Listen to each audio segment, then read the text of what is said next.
Welcome into another edition of the Inside Carolina podcast. No offseason around here. I'm Taylor Vippolis hosting this, and joining me today, we have Phil Steele, nationally known as one of the best football analysts in the entire country. His college football magazine is exclusively at Barnes& and Noble and Books A Million, or you can order it online. There's digital editions.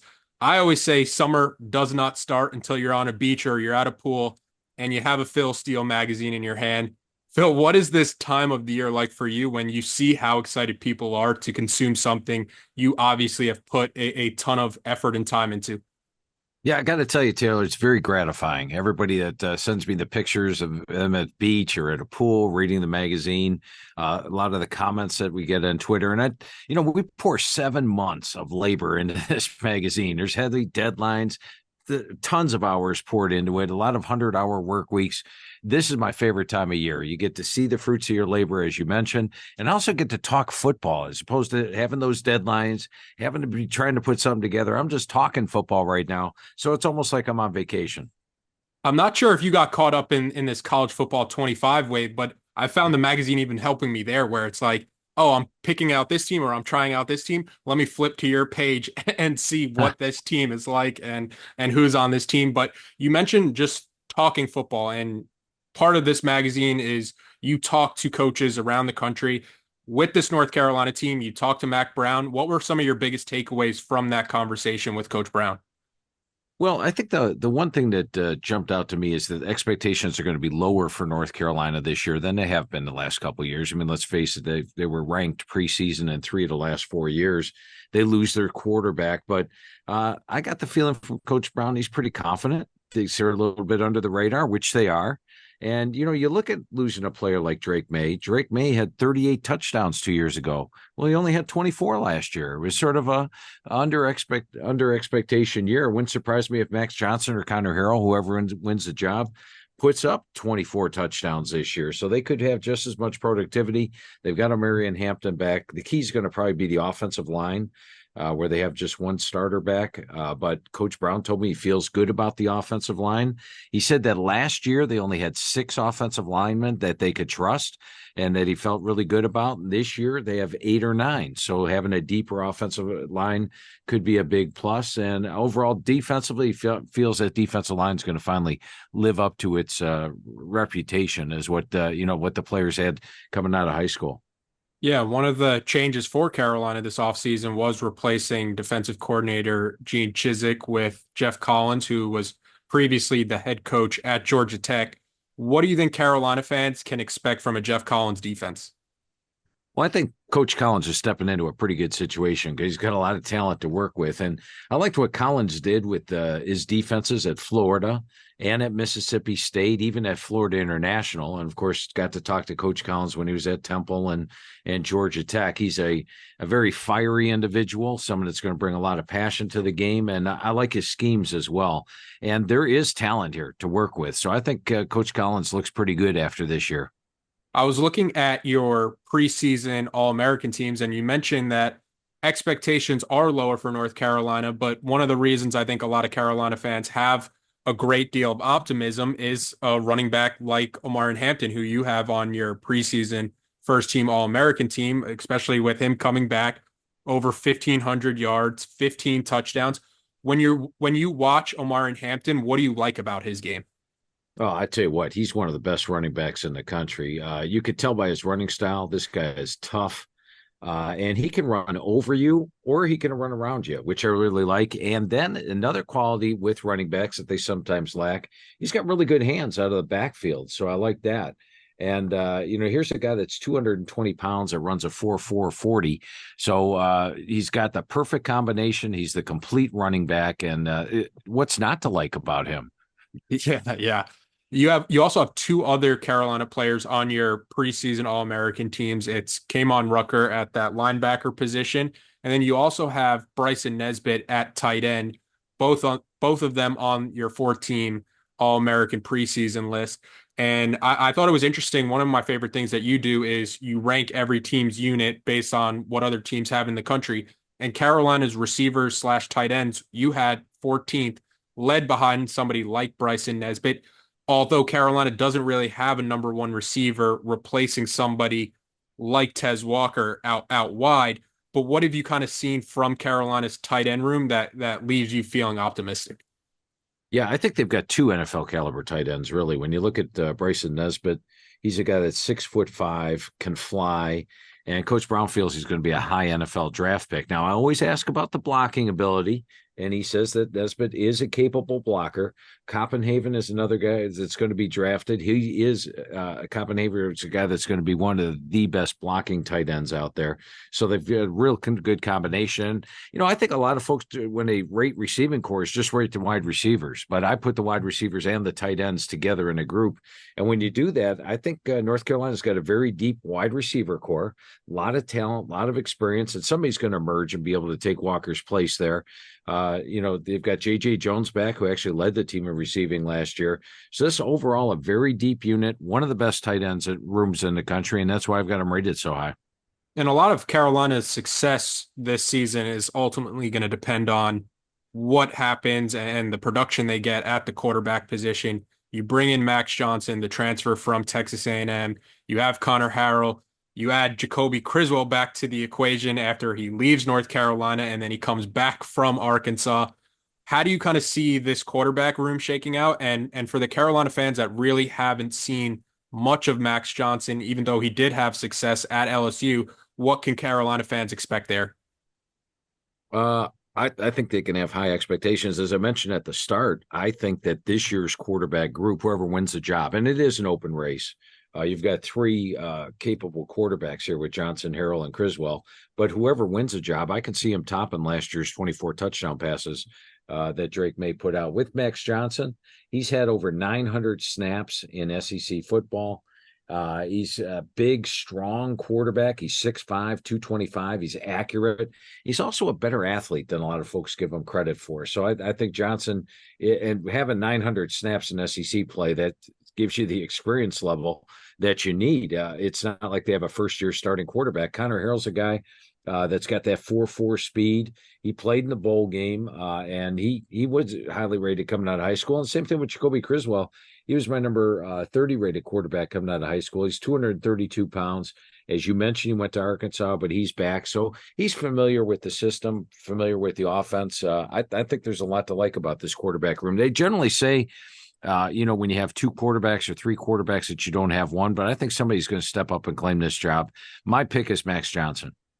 Yeah, and the interesting thing with Jacoby Criswell is all reports out of his last season at Carolina was that quarterback battle in that training camp with Drake May was neck and neck, and there's really no shame in losing the quarterback job to somebody who eventually becomes the third pick in the NFL draft. But Carolina opens up the season on the road at Minnesota. It's a Thursday night game, August 29th. We're getting closer and closer by the day where it feels like college football is right around the corner now. What could you kind of tell Carolina fans about this Minnesota team that they'll open the season with? That's going to be a tough test. When I talked to Coach Fleck going over the Minnesota team with them, he's highly confident in this year's squad. Last year, they were number 93 on my experience chart. This year, they're all the way up to number 39. And if you take a look at philsteele.com, I've got a blog that talks about the experience chart from one year to the next and how teams that make a jump like that, it make a big jump record-wise. And this is a team that was in a bowl game last year, finished 6-7 as it was. When you look at them, last year they got poor quarterback play. I don't think Kelly McManus last year's quarterback fit very well with the new coordinators, but they bring in Max Brosmer, who is a guy that comes in from New Hampshire, and he is a field general. His intangibles are through the roof, and he fit the culture perfectly. I look for a big year out of him. Last year at New Hampshire, he threw for 3,400 yards. And let me tell you a little something about the FCS transfers, which you might find interesting, Taylor. I go over the teams with all the coaches. So naturally, I've got every player on the team, and I notice all these FCS transfers. 3 years ago, when I started doing this in the era of the transfer portal, I had low expectations for the FCS ones. But generally, what happens is if they have that experience level, they come in, they're grateful for being there. They love the training table and the weight room, and they're highly productive. And it's, you ask the group of 5 coaches, they'll say, I'll take an FCS recruit over a P5 recruit because of that level. So watch for Brosmer to have a big year. They've got the running backs with Darius Taylor Taylor. A big offensive line awaits you. This is an offensive line that has a lot of returning talent. They were inexperienced last year. And defensively, they got players in the front seven. So it's going to be a really tough test for North Carolina in the opener. I personally rate the game a pick 'em, a toss-up. Quick break so I can remind everybody about our friends over at Johnny T-Shirt. If you're going to be in Chapel Hill, you could visit Johnny T-Shirt on Franklin Street. And if not, no worries. You could go online to johnnytshirt.com. They have all the Carolina apparel that a Carolina fan could possibly want, the hats, the T-shirts, the jerseys, you name it, they've got it. It's great people, great customer service. And don't forget, Inside Carolina premium subscribers save 10% off their orders. Yeah, I love that point with the FCS because you've seen more and more that trend of if you could play ball, you could play ball. Missouri had great success in the transfer portal that kind of leapfrogged or springboarded their success last year. You look at this Carolina team, somebody like Elijah Huzzy coming over from the FCS level and becoming this shutdown corner for Carolina. I was looking at Carolina's overall schedule, and I believe you have them ranked somewhere close to 70 for toughest schedules. And you're Yeah, looking at 69. this, yeah, and you're looking at the schedule to start the year after Minnesota. It's Charlotte, NC Central, James Madison, at Duke, Pittsburgh, Georgia Tech, at Virginia, before you make that trip to Tallahassee. There's a very good chance that Carolina could be the favorite in every game.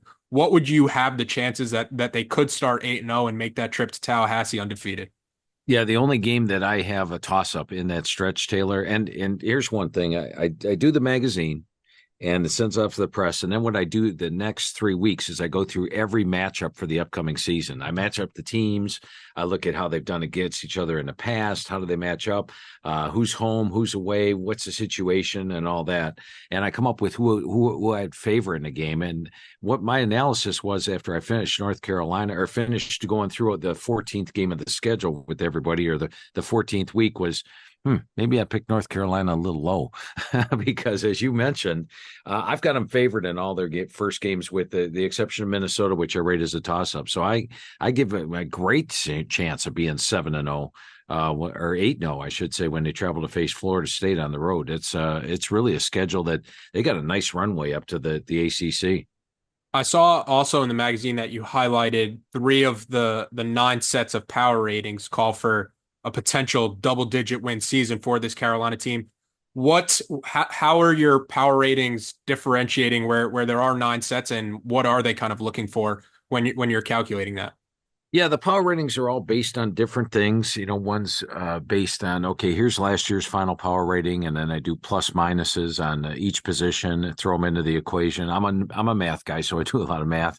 Another one, I actually just look at each position and grade it from 4 to 10, and then add it up at the end. Completely different than the other one. Another one is my power ratings, which are include not only the final power rating, or not the power rating for the team, but the yards from last year, the yards total, the points totals. Anyway, there's 9 different sets, and then I add them all up. But it's interesting sometimes, Taylor, I will have the 9 sets of power ratings on my computer played into the schedule, and they'll all say one team is going to be 7-5. That makes it easy for me.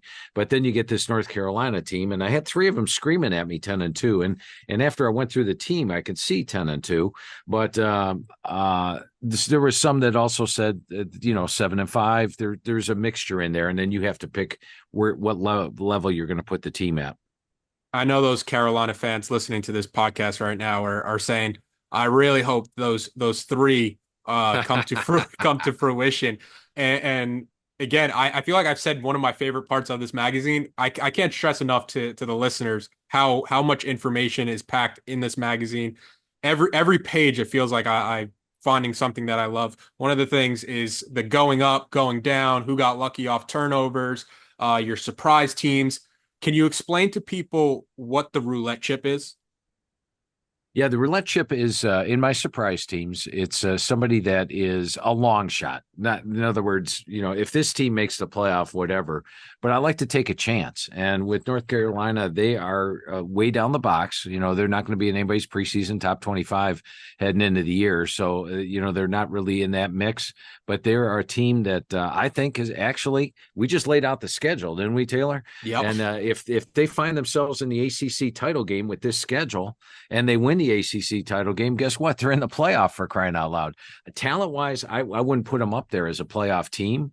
But if you like to play, I like to play roulette, okay? And it's 35-1 if your number comes in, which always makes it nice. So I'm putting a roulette chip on North Carolina. If they come in 35-1, what the heck? One of the teams I wanted to specifically ask about is this NC State team because it feels like when Mac Brown first came back to UNC that Carolina and NC State were kind of trending in opposite directions, and then Right. something flipped the past couple of years with NC State winning the past three meetings. Where do you kind of see these two teams' trajectories going? I'd say they're both right in about the same area this year. They're both going up. When you look at NC State, I did a thing on philsteele.com breaking down the schedules for the ACC. North Carolina State plays the number 17 out of 17 schedules in the ACC. They only play one big boy, that's Clemson.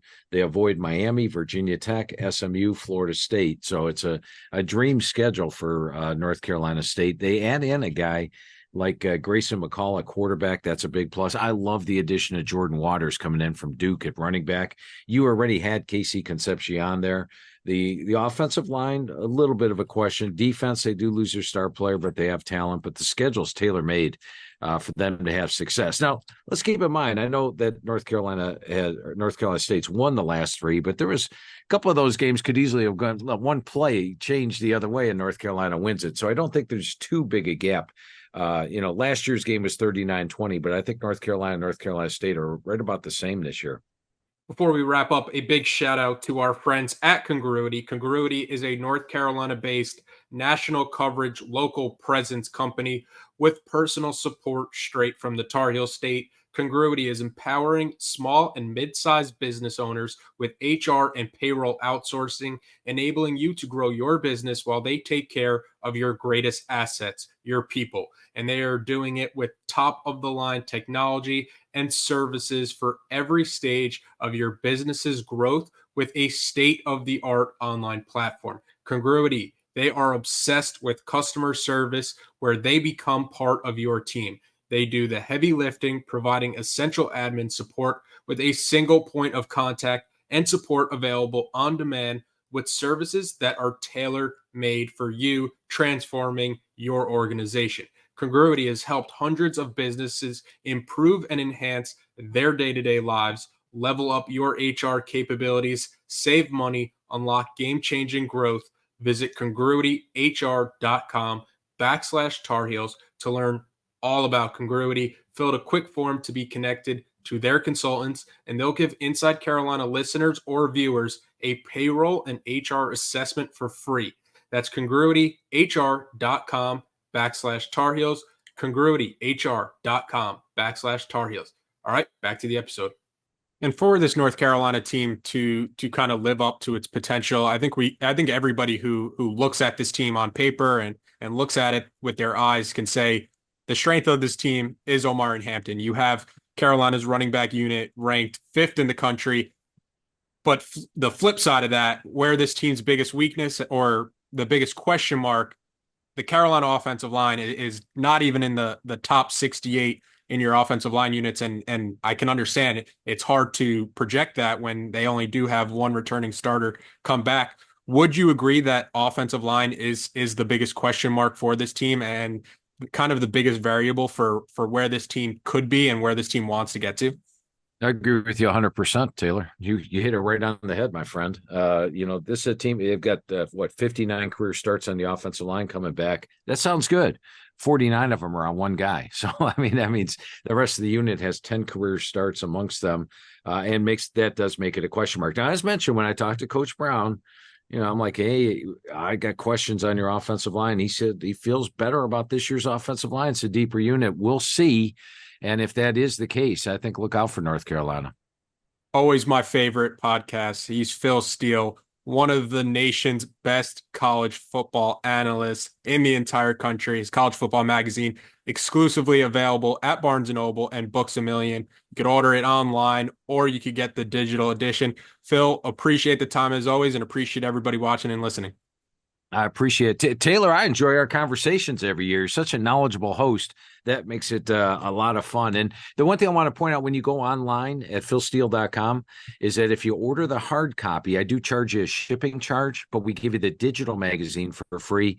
And the digital magazine is actually updated all the way through the start of the season. So appreciate it very much. Great talking to you once again, Taylor. Appreciate everybody watching. If you're watching, you could see I'm holding up the Phil Steele magazine. I only preach what I consume, and this is the best bang for your buck magazine, jam packed with information. I'm going to talk to Chris already, and we'll book next year. That sounds good. Let's do one during the season, Taylor. What the hell? Perfect, perfect. You know I'm game. Thank you so much. All right, thanks, Taylor. Great talking to you again, my friend.